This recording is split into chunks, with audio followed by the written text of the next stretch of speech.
Eu fiquei assustada com as vacas aqui. Ó, lá depois do jardinzinho, vai ali. Segue esse percursinho, vamos ver se elas vão te atacar. Eu achei super estranho. Não tô vendo vaca. Cadê as vacas, Fabiano? Uai. Elas comeram. Tão estranho. Eu aqui. Oi. Boi. Hello.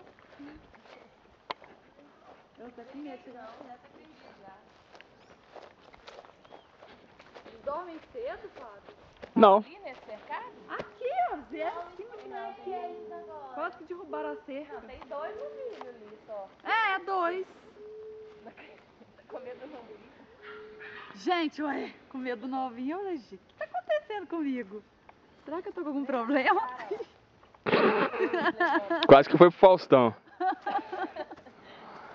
Não me manda Faustão não, amigo. Não dá ibope. Vai pro Twitter.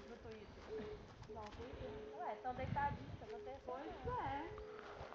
Não, vieram São vocês dois lá? São dois. Tá fechado lá também, né?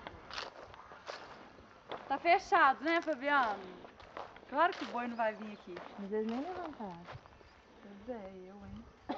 Ó, É. eu fiquei com ele. Ah, ele tá olhando. Ó, olha meu filho. É